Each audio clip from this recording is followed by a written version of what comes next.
Bom, então, gente, como o nosso tema é sobre seleção e recrutamento, a gente vai focar inicialmente nisso, aí, como foi dito, no finalzinho, dando tempo, aí a gente aborda essas questões, ou enfim, abre um novo Café com RH que tem uma temática específica para tratar, porque esse universo trabalhista ele é quase que ilimitado. E durante a pandemia, todo dia sai uma lei nova, uma medida provisória, uma portaria, um decreto. Então, realmente, acredito que todo mundo esteja bastante confuso. Nós, que já atuamos, estamos. Vocês, acredito que ainda mais. Mas, enfim, seleção e recrutamento. Esse tema, ele é um tema de direito do trabalho, mas é importante que a gente pontue o seguinte: ele nasce antes da relação de emprego se formalizar. Ou seja, é uma questão pré-contratual. Eu estou verificando quem eu quero contratar, ou eu estou criando algum tipo de atividade para poder, ou dinâmica, para poder verificar quem é mais apto, quem se sai melhor, enfim, para daí contratar. E aí é importante que a gente entenda, já de cara, que o direito brasileiro, e aí eu não estou falando nem só do direito trabalhista, mas o direito brasileiro, ele já confere aos empregadores, né, que pretendem contratar empregados, a observância de diversas regras, diversos limites, enfim. Eles também, nesse momento, são obrigados a cumprir alguns regramentos amplos do direito para que toda a evolução dessa relação de emprego que pode vir a surgir, ela se dê de maneira legal, legítima, sem violações. Então, é importante a gente entender isso. A responsabilidade, o dever do empregador, daquela empresa que busca uma contratação, ela já nasce antes dessa contratação de fato. Existem ali uma série de questões. A primeira questão, e aí até numa ordem cronológica, desculpa, numa ordem cronológica, em relação ao anúncio de vaga. Já que a gente vai evoluindo até treinamento, e aí, vamos dizer assim, chegar a uma eventual contratação ou não. O anúncio de emprego, por lei, ele não pode ser discriminatório. Isso, quando a gente fala em outros meios, enfim, as pessoas até se assustam, porque de tanto que elas veem anúncios discriminatórios. E o que seria um anúncio discriminatório? Um anúncio discriminatório seria um anúncio que caracterizasse esse empregado ideal para a vaga. Por exemplo, citando idade, citando gênero, homem, mulher, citando, por exemplo, alguma questão relacionada...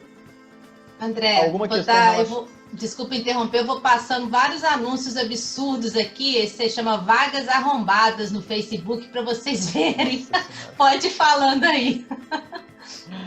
Enfim, a gente vai conseguir ilustrar, acredito eu agora, né, Isabela, vários e vários anúncios super, hiper abusivos, ou que façam menção a escolhas e questões de gênero, cor, raça, enfim, qualquer anúncio que delimite características, inclusive características físicas, por exemplo, ser bonito ou ser feio, num critério que sabe sei lá qual é, isso é considerado um anúncio discriminatório. E olha esse aqui, André.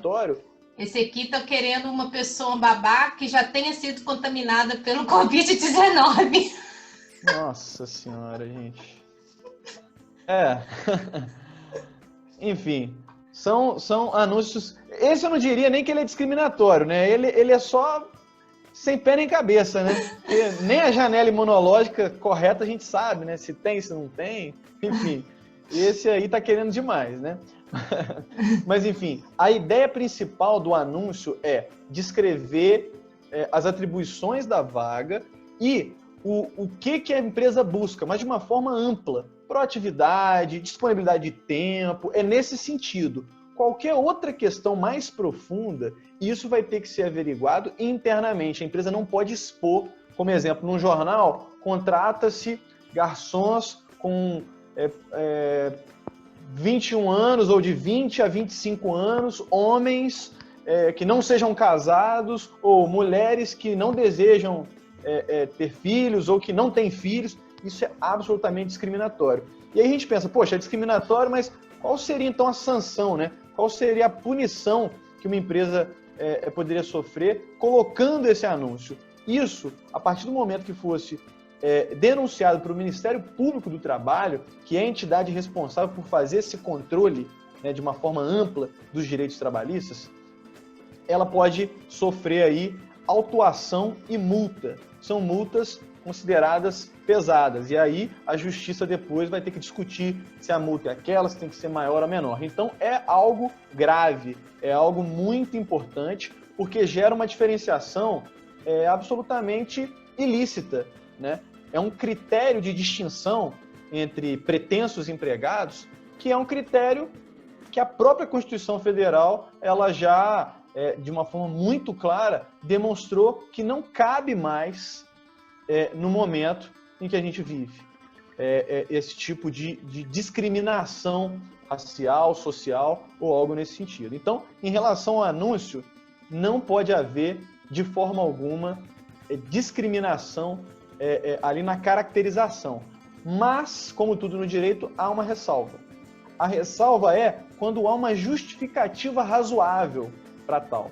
E aí, essa justificativa ela tem que ser realmente uma justificativa muito pertinente. Não é uma justificativa do ponto de vista pessoal ou de ideias. Mas, por exemplo, vamos supor que eu tenha uma boate e nessa boate eu pretendo contratar 2 seguranças homens e 2 seguranças mulheres, para que eu possa ali, no momento de entrada das pessoas, para que eu consiga fazer ali uma verificação, enfim, do que as pessoas estão fazendo, do que elas estão portando ao entrar. Nesse caso, se eu, por exemplo, já tenho aí os 2 homens e preciso contratar 2 mulheres, eu posso sim colocar um anúncio dizendo que eu pretendo contratar mulheres. Não tem o menor problema, mas existe uma justificativa. Há outras também, por exemplo, uma empresa que deseja contratar um modelo fotográfico para, de repente, vamos supor, anunciar uma vestimenta, uma roupa, uma maquiagem específica que seria tendente ou mais interessante para uma pessoa com a cor mais escura ou com a cor mais clara, não tem problema, mas isso tem que ser muito bem justificado. Muito bem justificado, porque se não for, a princípio nós vamos entender que está havendo ali uma discriminação. E discriminação, por essência, é uma ideia de distinção das pessoas por critérios absurdos. Ou seja, pouco relacionados ao mérito das pessoas, à história das pessoas, mas relacionados a questões pessoais, características físicas, preconceitos, né, que a sociedade está muito acostumada a lidar, né? Vamos lá, sobre a experiência, Isabela, eu ia até trazer o que pode e o que não pode. E aí eu trouxe uma listinha do que não pode. Realmente isso seria antes ali da seleção, de fato. Ai, por favor, isso é importantíssimo. Mas tem lei, inclusive, houve uma alteração em 2008 na legislação trabalhista, pode colocar experiência sim, mas só pode exigir no máximo 6 meses de experiência. Mais do que 6 meses é ilegal. Mas você pode, existe uma lei... Mas já tá bom, né? Que permite. Ou seja, máximo de 6 meses. Eu botar assim, 1 ano de experiência. Já tá legal. Mas a gente vê muito anúncio colocando mais. Como a gente vê, né? Tem um colega aqui falando que já viu um de 10 anos. Eu já participei de um processo que pedia 5 anos. E a Flávia perguntou também como é que é a questão da experiência para quem é recém-formado. Porque tem gente que não tem experiência, a não ser, às vezes, nem estágio, né? Então, como é que é para essa pessoa? Pois é, Guilherme. Como a lei permite a exigência de experiência para até 6 meses, quem não tem 6 meses de experiência vai ser preterido pelo anúncio, pela seleção. E, infelizmente, não vai poder fazer nada. E o estágio legalmente serve como experiência? O estágio conta como experiência legalmente falando? Sim. Ou então, não? A legislação, ela quando traz a questão da experiência, ela não diz que tipo de experiência, ela fala experiência na mesma atividade. Eu imagino que a pessoa que prestou um estágio, ou que foi jovem aprendiz, ela teve experiência, alguma experiência naquele setor. Então, está cumprido, entendeu? Mas tem anúncios que chegam a falar que querem experiência com carteira assinada, e nem sempre a pessoa teve a carteira assinada. Aí a gente entra, que é o tema do evento, né? Recrutamento e seleção, aspectos éticos e legais. O André está falando dos aspectos legais. E aí entra também os aspectos éticos, que a gente vai pensar, vale a pena trabalhar numa... A gente o tempo todo tem que estar pensando que as empresas estão selecionando as pessoas para entrar, mas que as pessoas têm que começar a selecionar as empresas para entrar também. Se você começa a participar de processos seletivos ou fica sabendo que determinadas empresas têm essas práticas excludentes, sinceramente, é melhor não entrar. Será que você vai ser feliz lá dentro? Porque, será que é uma empresa ética? Se já no processo seletivo, se já num anúncio, ela coloca algo discriminatório, né? Bem, a nossa proposta é já começar também a despertar essas reflexões críticas, né? Porque dependendo não vale a pena, pula para outro, né? Acho que a gente fica muito nesse lugar da empresa selecionar a gente para entrar e a gente tem que começar a selecionar e observar essas coisas, né? Pode continuar, André. E desculpa, é só fazer essas considerações que eu acho que é importante para a galera se ligar, né? Que o nosso propósito eu acho ótimo, né? De gerar qualidade de vida dentro e fora do trabalho é gerar esse conhecimento crítico e reflexivo, emancipatório, para as pessoas não submeter a qualquer coisa, não. Porque tem direitos, né? Tem aspectos éticos, a gente tem que escolher empresas éticas para a gente trabalhar. Um exemplo que ilustra isso, Isabela, eu me lembrei agora, por isso que fui resgatar essa conversa aqui de WhatsApp, que uma candidata a cuidadora recebe uma proposta de uma psicóloga para trabalhar, mas o anúncio diz que não aceita nem mulheres negras nem gordas. Olha, que coisa. E a justificativa da psicóloga é que a exigência não é dela, é do contratante. Gente, e como é que a pessoa terceiriza a responsabilidade do que ela está colocando em prática? Porque assim, não sei se a pessoa era uma consultoria ou se era funcionária. É uma consultoria, é uma agência de independente de uma coisa, candidata. Independente de uma coisa ou outra, né? Seja ela do RH da empresa, seja ela consultoria prestadora de serviço, prestando serviço, né? Eu acho que a gente está entrando nos aspectos éticos do RH. Você, então, está sendo cúmplice dessa solicitação, né? Ou seja, parece estar concordando que isso, né? Que isso pode. E isso é complicado. Então, a gente tem que estar pensando, enquanto RH, se a gente está sendo cúmplice ou negando uma situação, dando essa desculpa. Mas, ao mesmo tempo, né, a gente tem que pensar por que acontecem essas coisas. Tem a questão dos RHs. Então, mas quanto menos emprego no mercado, mais os profissionais de RHs também estão sendo, vamos dizer, abusados. E abusados no que sentido, né? Se você não fizer dessa forma, eu não vou fazer com você, vou contratar outra consultoria que faz. Se você não fizer assim, minha filha, do jeito que eu quero, então eu vou te demitir e contratar outra profissional de RH.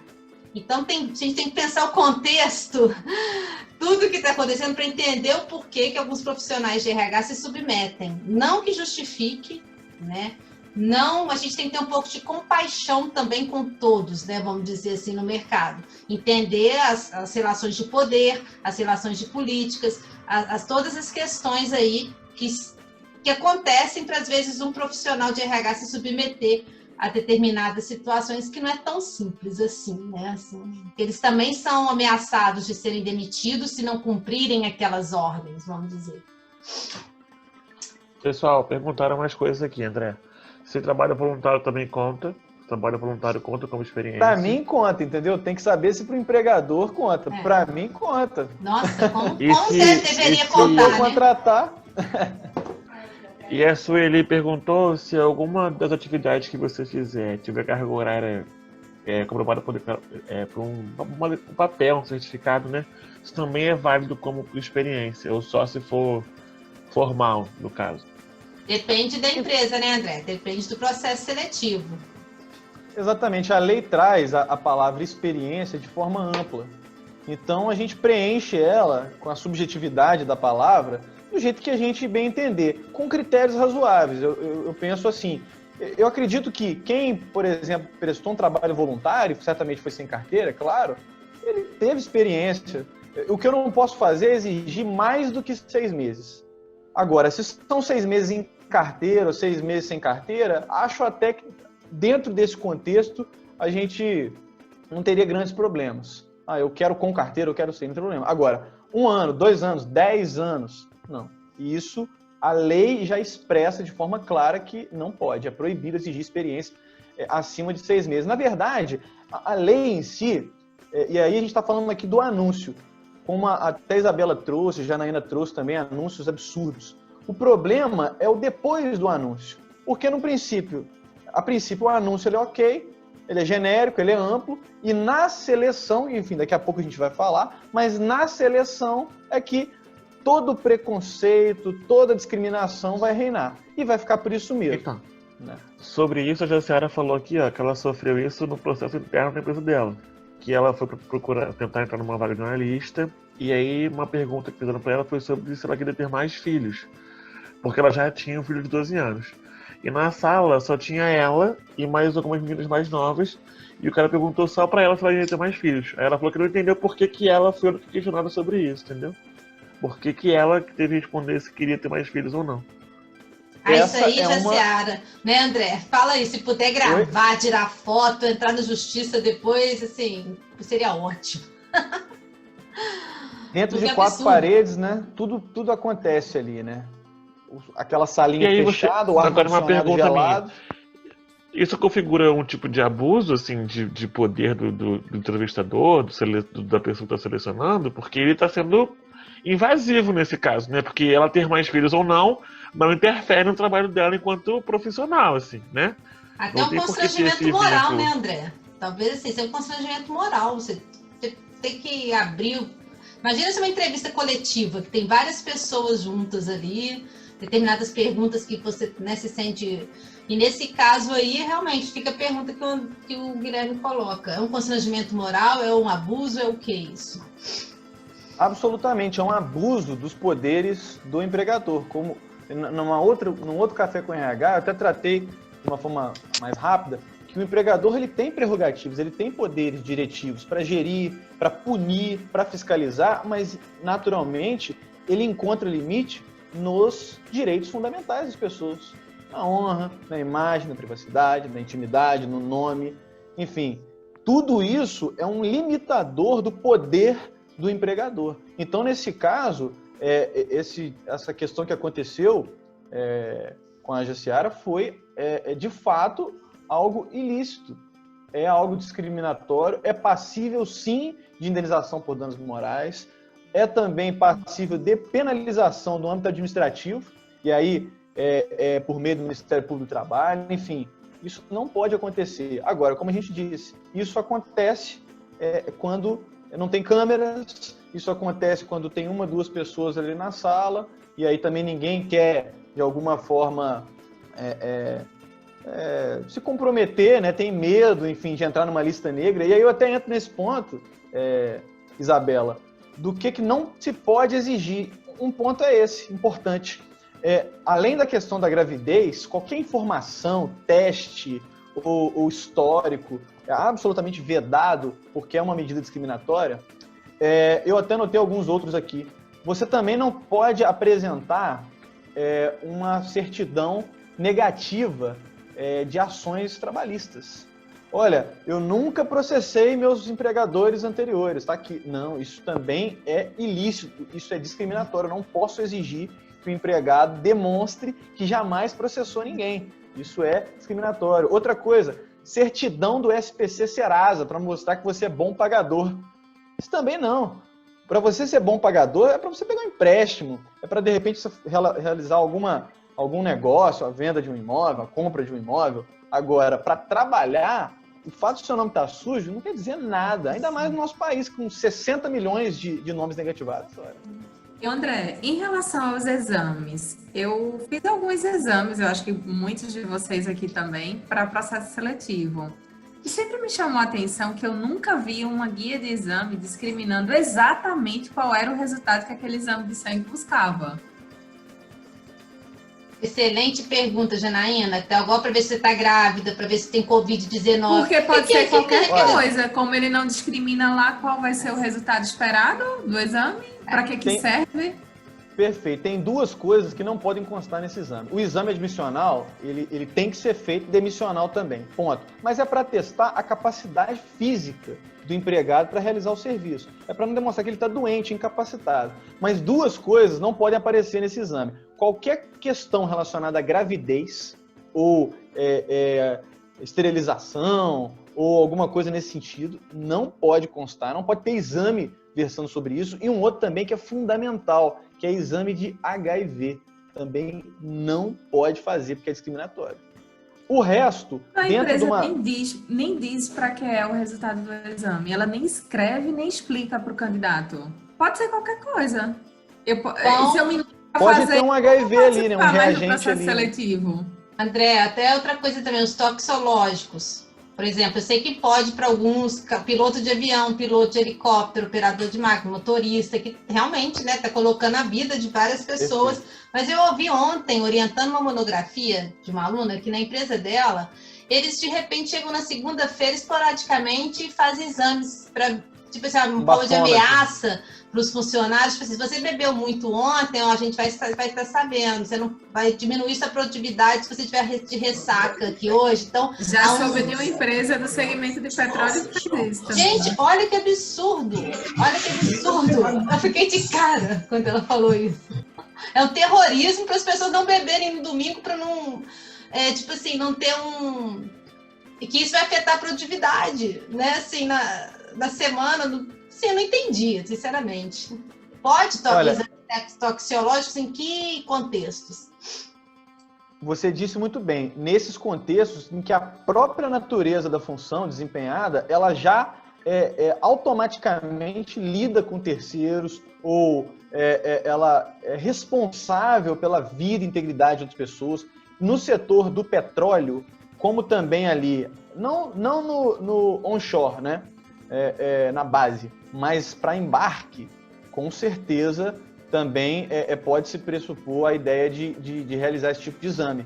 Porque lá, vamos dizer assim, um equívoco cometido por parte do empregado pode gerar um problema muito grande, não só do ponto de vista financeiro, pode gerar uma explosão, pode gerar um problema físico com outro empregado, enfim, é uma atividade, não na base, como eu disse, mas embarcado, né? É uma atividade que por si só apresenta alto risco, alta periculosidade. Então, nesses tipos de atividade, como também seguranças, enfim, essas motoristas de ônibus, enfim, essas profissões podem sim ser submetidas a esses exames. Inclusive, piloto de avião, ele tem um regramento até muito mais forte.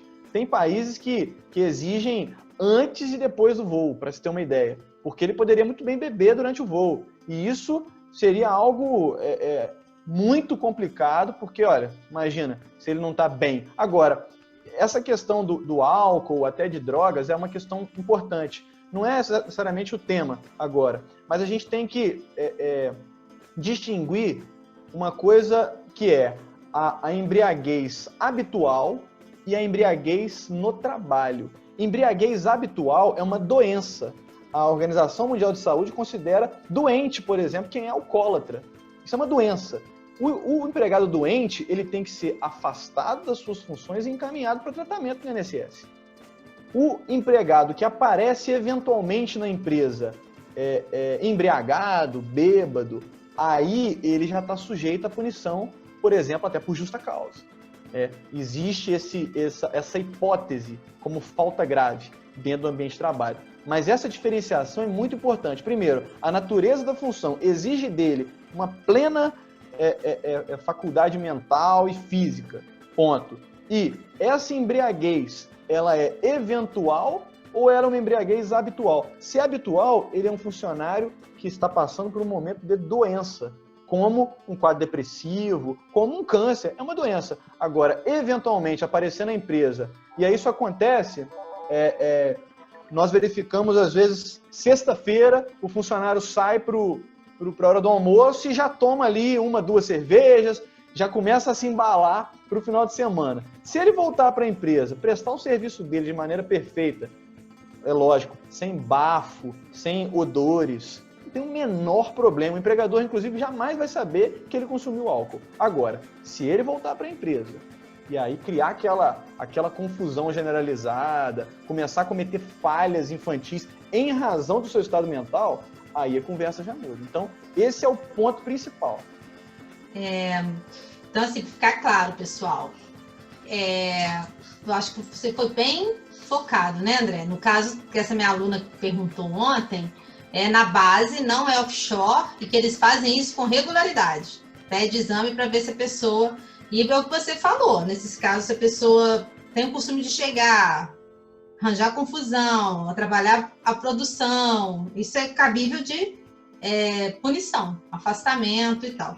Se é uma pessoa que você falou tem a doença, que ela precisa ser afastada para tratamento, ela nem pode ser demitida, né? Não pode ser demitida, não pode nem ser punida. É uma dispensa discriminatória. Né? Então, acho que é muito importante. E no caso do Covid-19, a gente está vendo que tem empresas que é lógico que não pode embarcar, mas até que ponto em processos seletivos isso pode estar sendo até exigido e até sendo discriminatório para não contratar porque a pessoa apareceu positivo? Como é que fica isso? Olha, a questão do Covid-19, ela de fato é uma questão nova. Agora, o vírus em si, ele, pelo menos a princípio, ele tem prazo de validade, né? A pessoa fica X tempo com o vírus, depois ou ela evolui para o óbito ou ela se cura, pelo menos desse vírus específico. Então, eu não vejo necessidade de realização de exame de Covid, a não ser que, por exemplo, o que está acontecendo aqui em Macaé, nos decretos municipais, a própria administração pública exija para que o funcionário trabalhe. Então, nesse ponto, quem quiser trabalhar no comércio, por exemplo, e essa semana foi liberado, se eu não me engano, lojas de roupa.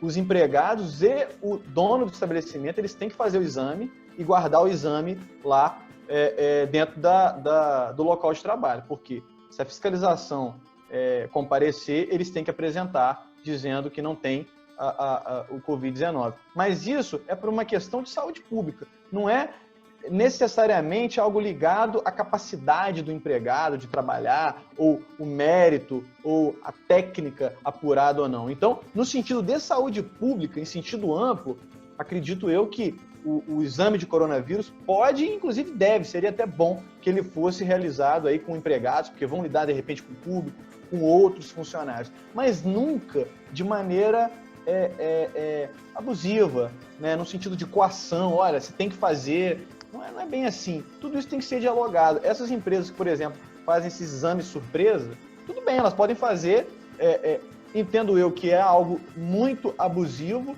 sobretudo no meio do ambiente de trabalho, sem um aviso prévio. Agora, da mesma forma, o empregado tem direito a se negar. Não vou fazer.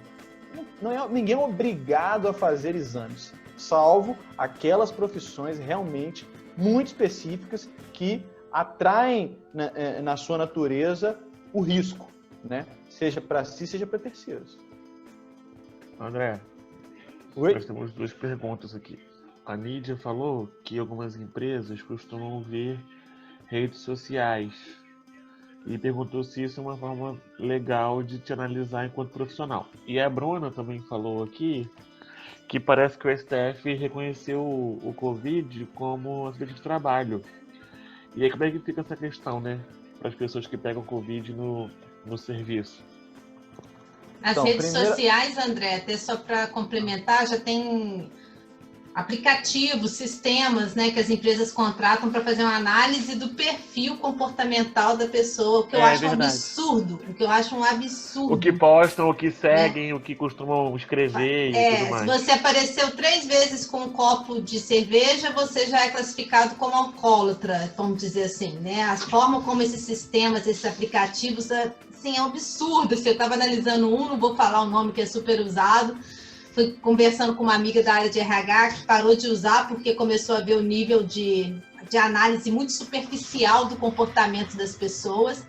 Então, assim, isso tinha, não sei se já virou lei, mas tinha que ser proibido usar, sabe? Porque as pessoas, elas estão nas redes sociais como uma máscara, como uma imagem, né? E quem interpreta aquele comportamento ali pode estar interpretando de uma forma extremamente infeliz e equivocado, né? Então seria muito bom você falar um pouco disso também. Se as pessoas souberem que foram discriminadas porque ela estava com uma foto assim assado nas redes sociais, o que elas podem difícil, né, essa questão. Olha, em relação às redes sociais, eu acho até quase impossível que o empregador não pegue o nome do funcionário ali, pretenso empregado, e coloque para descobrir alguma coisa. Agora, a questão é a seguinte, ninguém é obrigado a ter rede social. As pessoas expõem também o que elas querem nas redes sociais. Ninguém é coagido a ter uma rede social. As pessoas têm e as pessoas cometem excessos. Sem sombra de dúvidas, tudo que elas colocam ali vão ser usados para o bem, vão ser usados para o mal. Eu não estou dizendo aqui nem no sentido moralista, não. A gente só tem que ter consciência de que é uma rede pública. Todo mundo vai ter acesso, né? O meu eventual cliente vai ter acesso, o meu parceiro de trabalho vai ter acesso, o meu empregador vai ter acesso, a minha mãe vai ter acesso. Você entendeu? Então, não tem como a gente fugir, infelizmente, ou blindar a rede social. O que não pode ser feito é se utilizar da rede social para discriminar ou para deslocar ou preterir um determinado empregado por uma característica pessoal que, porventura, acabou sendo ficando transparente na rede social. A gente sabe que a rede social muitas vezes é superficial, a gente não consegue entender quem é aquela pessoa, é o que ela está mostrando no dia. Enfim, então, a questão é, se utilizar das redes sociais para entender comportamentos e etc. do empregado, vai acontecer e mesmo que o direito amanhã proíba, é absolutamente inócuo qualquer tipo de proibição. Todo mundo vai continuar mexendo, vai continuar, como a gente diz, stalkeando a rede social do empregado para saber o que ele faz. A questão é, eu não posso depois me utilizar disso para dizer, olha, você não foi aprovado aqui para nossa empresa porque eu vi que você, sei lá, postou um vídeo dançando. Você é flamenguista. Não, flamenguista pode. Aí eu defendo que flamenguista pode. Você é tricolor. Ou porque sua religião é essa, ou porque aquela religião... Mas eles não vão falar disso, né? Mas acho que o principal toque que o André está dando aí, que é muito bacana, que o Café com RH tem uma campanha que é use redes sociais, use com moderação, é isso que a New Media está falando na chat, né? Quanto menos você postar, melhor. Né? Porque ou postando coisas legais, né? Postando um bom comportamento, aquele assim bonitinho, né? Você ser super certinho, se coloca bem assim, né? E aí tudo bem, né? Mas daí não seja você, vamos dizer, porque ninguém é perfeito. E aí eu acho que a grande questão nas redes sociais que fica como lição é que a gente tem vida privada e vida pública. A gente não tem que tornar nossa vida privada uma vida pública. Né? Então, se você quer tornar a sua vida privada pública, torna ela só para aqueles mais chegadinhos, que você confia, que são amigos, família, e cria uma outra rede para você fazer essa máscara para o mercado, que você é perfeitinho, bonitinho, lindinho, que você se comporta todo bonitinho. E pronto, resolve o problema assim. Aí fica a dica mais prática. Janaína das redes sociais, que é fera nessas questões, pode falar um pouco mais. Tem uma pessoa aqui de mão levantada, deixa ela falar que eu complemento. Sou eu, Jaciara. Vai lá, Jaciara. Então, só rapidinho, tem uma amiga que trabalha numa grande empresa e uma pessoa dessa empresa, que era amigo dela, tal, cometeu um ato lá e foi preso. Aí ela foi lá na rede social dela e fez uma publicação, mas em momento algum ela mencionou a empresa, tudo na rede particular dela, social. Acredita que o superior da empresa foi lá e pediu para ela pagar o pôster só porque ela fez um pôster de pesar daquela pessoa? Eu achei um absurdo. Essas questões realmente, num primeiro momento, parecem absurdas, mas a gente tem que verificar se existe na empresa, e poucas empresas pequenas têm isso, que é um código de conduta, que é um trabalho muito forte dentro da empresa que é realizado, no sentido de, olha, você pode fazer isso, você pode fazer aquilo, existe esse regramento, tem toda uma questão de preocupação da empresa com a sua exposição. Então, apenas a título de exemplo, Petrobras.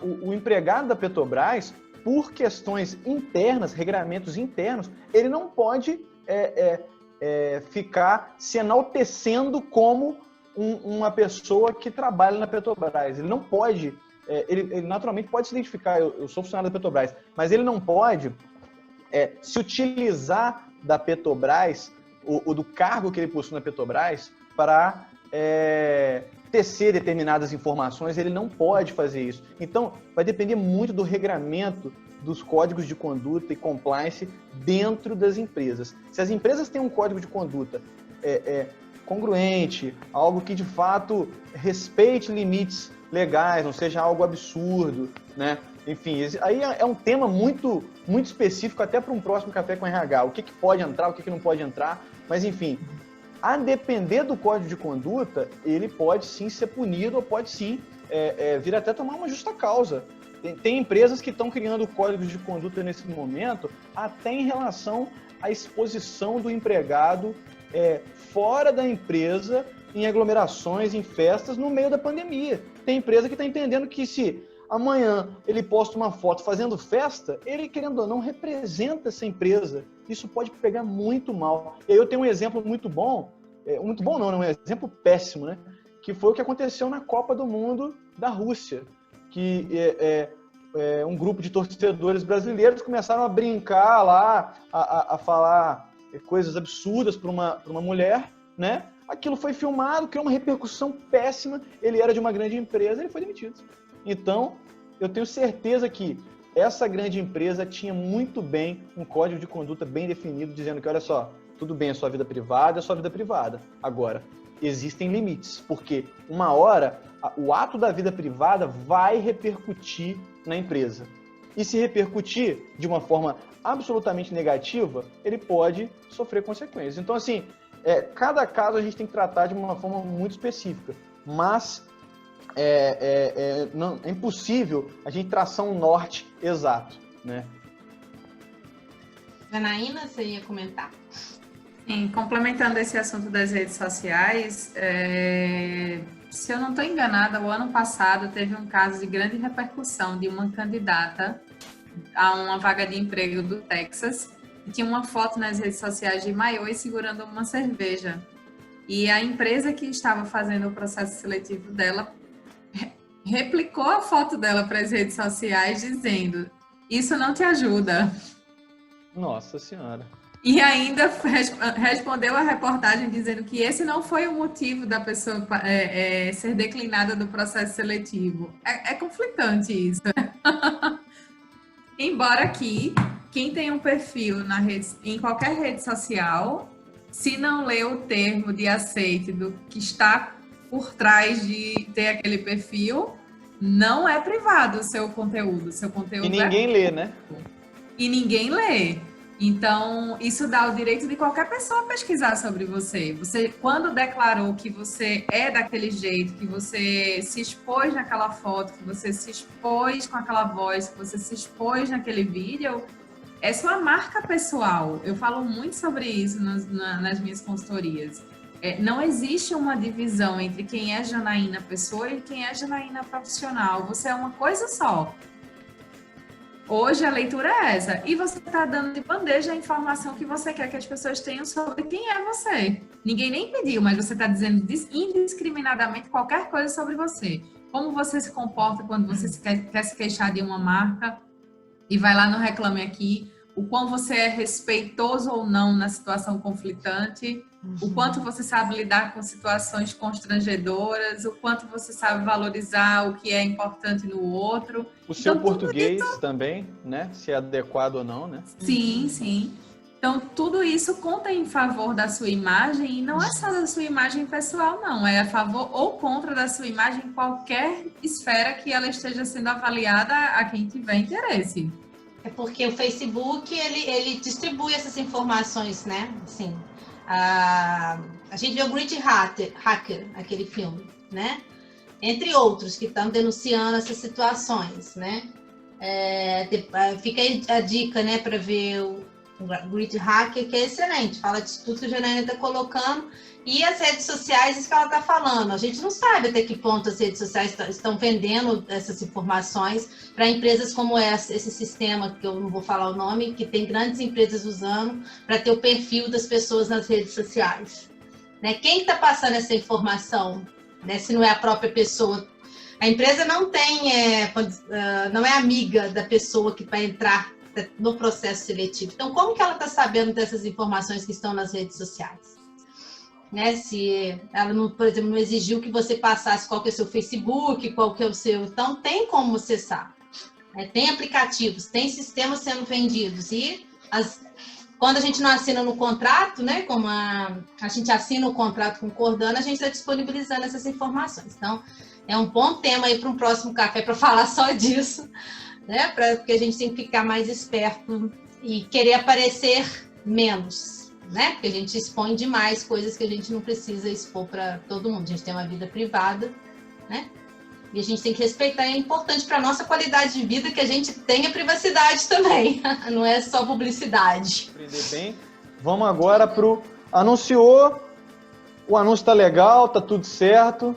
Não tem problema nenhum. Eu selecionei ali 10 empregados para o quê? Para fazer umas dinâmicas, né? Responder umas perguntas, enfim, tem dinâmicas até bastante abusivas, né? Coloca música alta, enfim, tem de tudo, já vi de tudo, de dinâmica. E aí é um outro ponto muito importante. Nas dinâmicas, como no anúncio, a gente também tem que continuar observando se a gente não está violando a dignidade dessa pessoa, a honra, a imagem, se não está expondo a pessoa ao ridículo.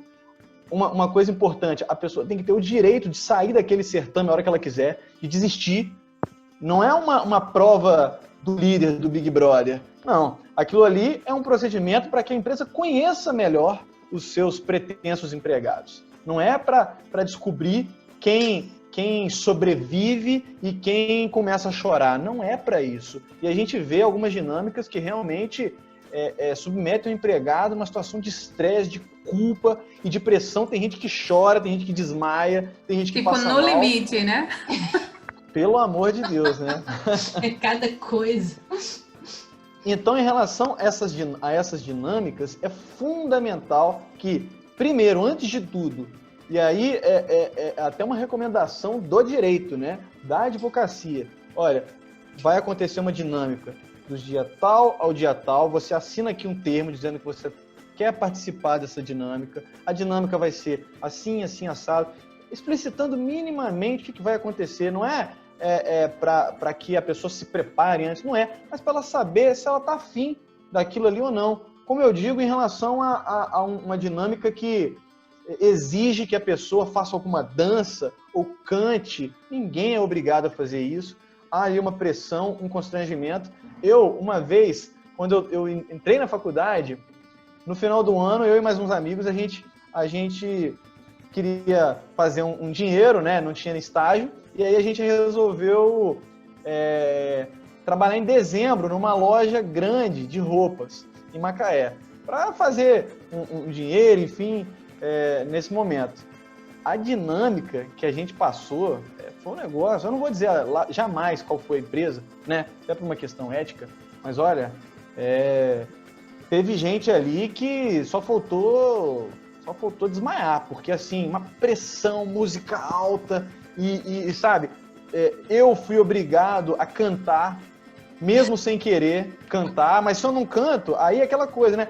Você faz se você quer, mas e a pressão, e a discriminação, e aquela coisa, se eu não cantar, eu não vou ser contratado, então tem que cantar, porque ele vai achar que eu não tenho coragem, que eu isso, que eu aquilo. Então, basicamente, a pessoa entra naquele certame ali, ela tem que fazer tudo que o recreador... O mestre mandou, é tudo que o mestre mandou.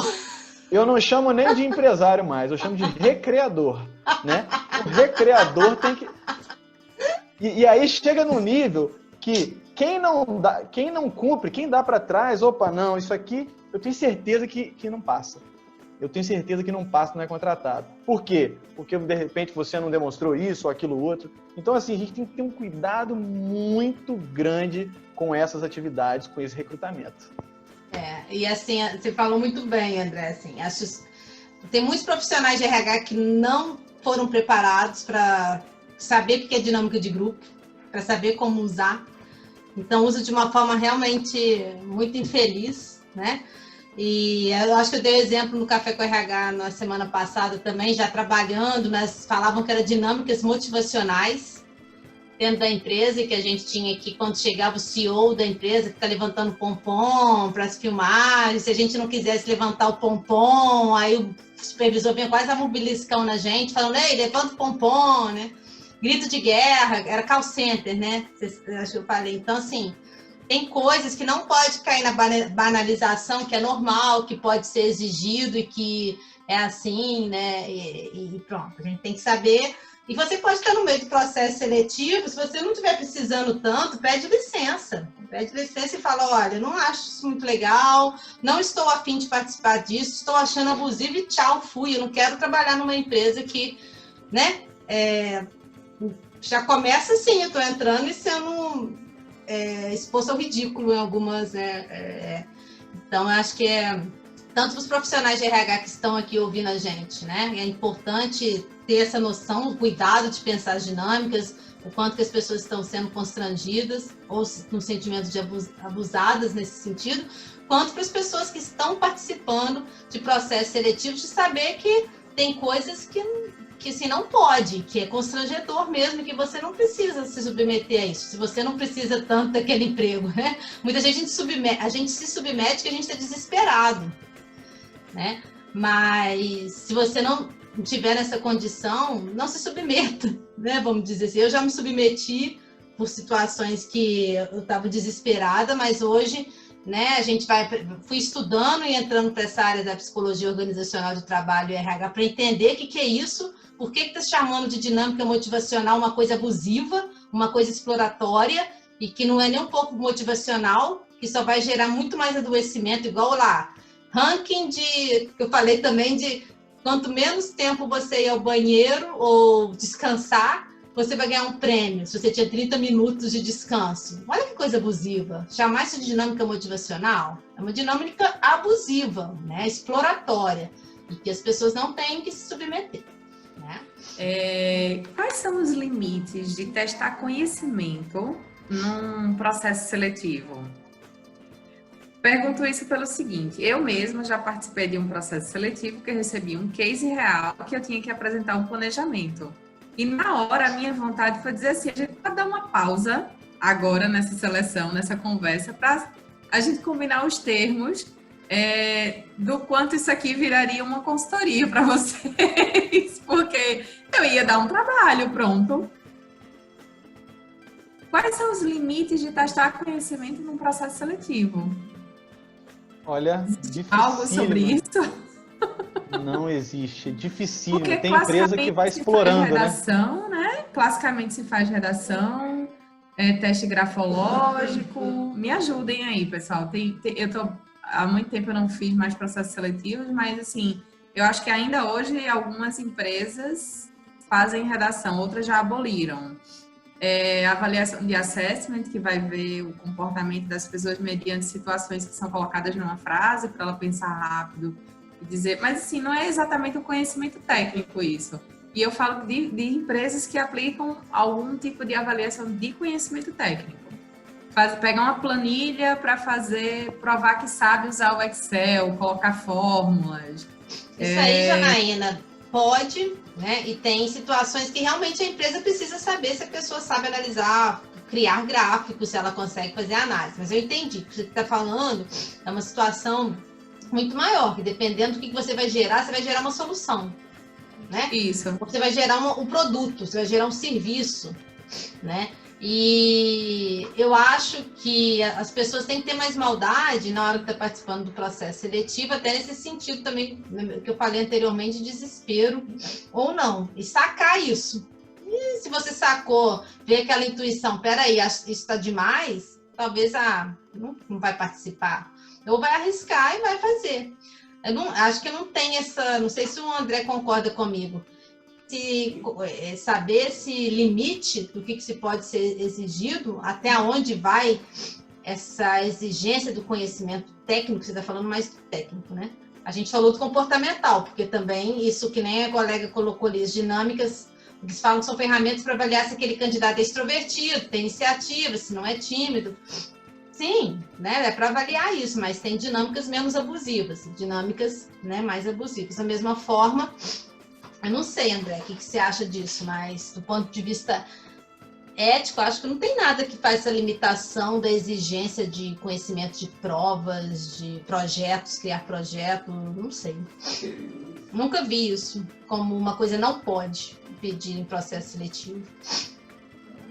A questão dos limites no processo seletivo, eles são muito mais limites ligados à questão de constrangimento, exposição ao ridículo, situação vexatória, nome, honra, danças, cantorias, piadas, do que necessariamente em relação a conhecimento.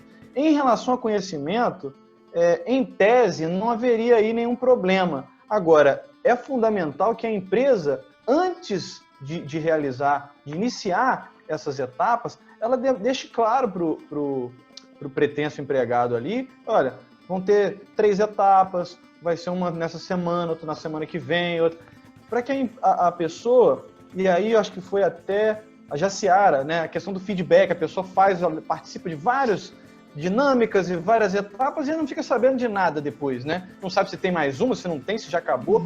É importante que a empresa expresse minimamente, é lógico, ela não vai contar os segredos, né? Mas minimamente, quais são as regras, quais são os critérios mínimos que ela está estabelecendo ali para poder extrair daquela pessoa o que de fato ela quer, que é saber, de repente, se a pessoa sabe lidar com situações de estresse, enfim, existem aí, vocês com certeza vão saber muito mais do que eu, mas em relação, Janaína, a limites de conhecimento, não há.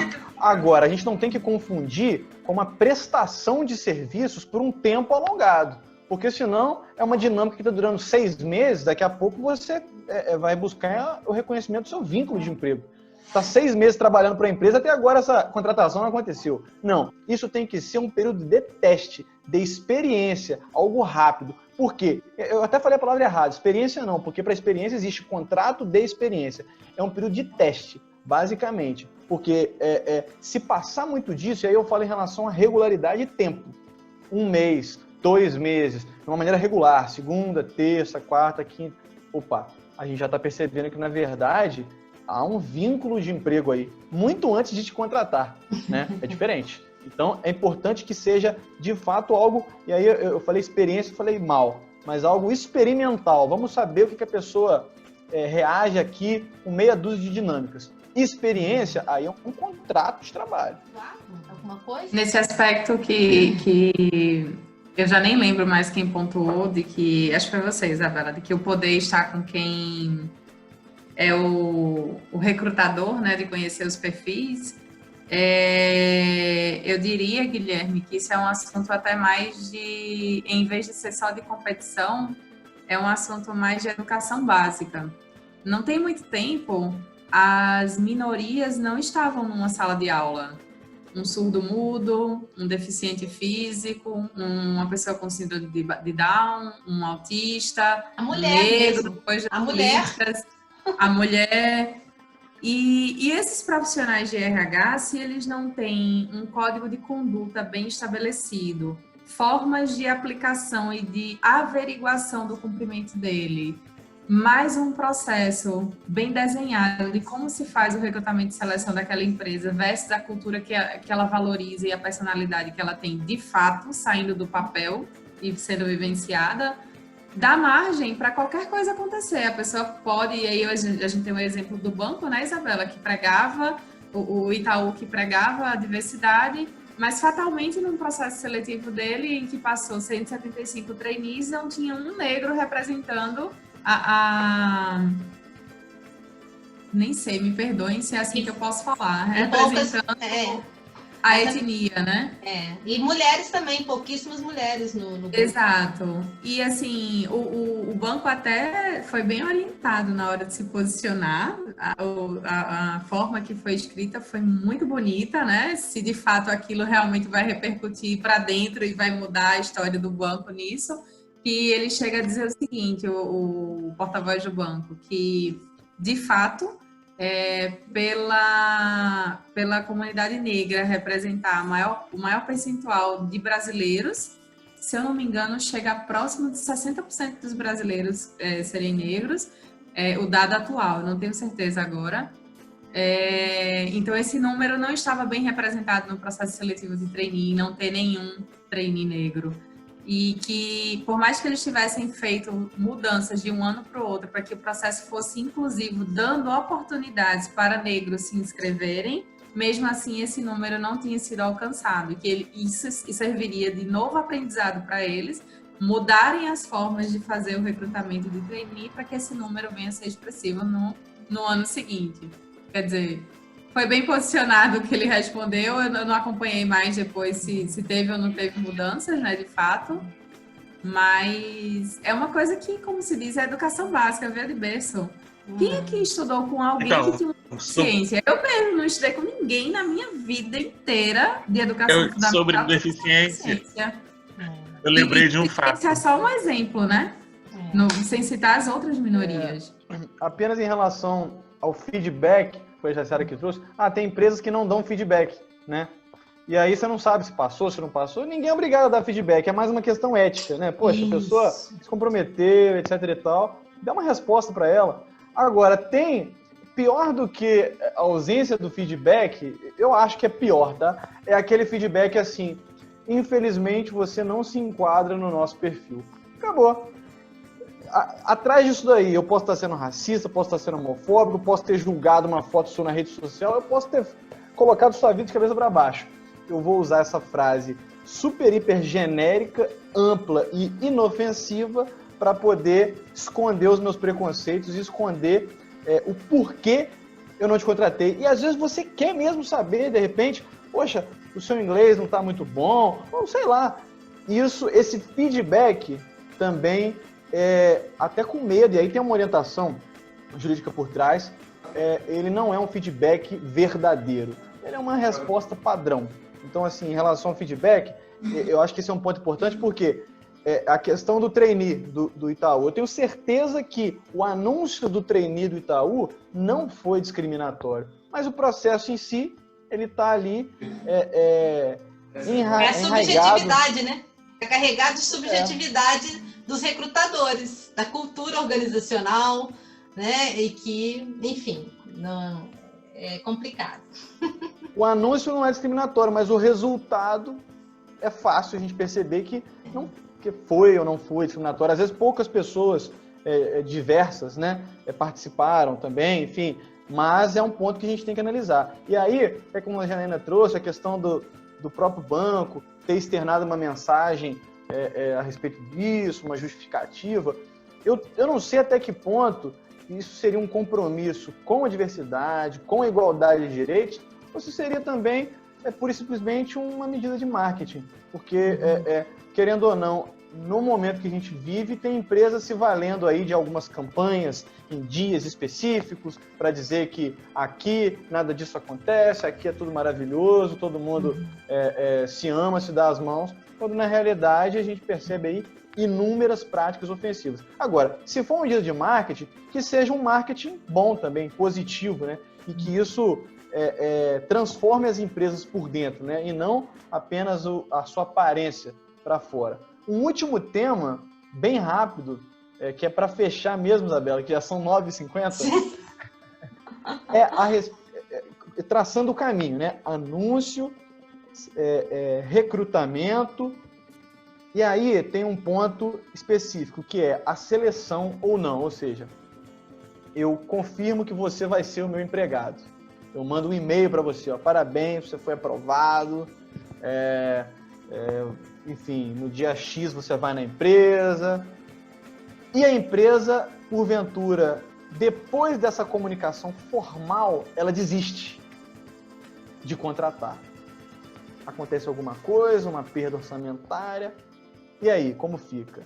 Isso, a Justiça do Trabalho entende que isso é passível de indenização por danos morais, porque você criou uma expectativa legítima na pessoa de ser contratada, e aí, naturalmente, ela pode ter abdicado de outros empregos, ela pode ter feito toda uma reorganização na sua própria vida ao ter aquela informação concreta de que seria contratada. Então, a frustração gera indenização por danos morais. A questão é, a empresa que não está segura que vai contratar, ela não tem que informar que a pessoa está aprovada. Porque se ela informar, automaticamente ela vai ter que contratar. Senão, ela vai ter que indenizar essa pessoa. Mas tem uma outra situação em que a empresa não diz expressamente, olha, você está aprovado, você está contratado, vamos lá. Tem empresa que, por exemplo, fala o seguinte, olha, envia para mim a sua carteira de trabalho. Olha, eu preciso que você faça alguns exames. Essas medidas preliminares, a justiça entende também que se cria uma expectativa legítima de contratação. Então, se o empregador vier desistir após a comunicação, não da contratação em si, mas dessas questões essenciais, basilares, preliminares à contratação formal, a justiça também entende que é uma frustração da expectativa da pessoa e que ela tem que ser indenizada. E aí, dois exemplos bem fortes e representativos é quando a empresa já pede para que o empregado faça um exame admissional. Naturalmente, se pressupõe que ela vai ser contratada, mas ela não recebeu ainda a mensagem expressa. Ou quando a empresa pede a carteira para poder anotar. Se você criar qualquer tipo de sentimento legítimo no empregado, de que de fato ele foi empregado, ele foi escolhido, ele foi selecionado, e agora basicamente só faltam algumas burocracias, e isso não sendo cumprido, indenização por danos morais. E aí nós temos indenizações pesadas em relação a isso, inclusive uma indenização que a gente chama que é pela perda de uma chance, porque às vezes o empregado, ele abdica de um outro processo seletivo que ele estava também na etapa final para poder fechar com essa empresa. A empresa enrola, no final não fecha. Ele perde aqui e perde ali. Então isso é absolutamente abusivo. Então é um cuidado final. Anúncio, a questão do recrutamento ali, das atividades e dinâmicas e a contratação de fato.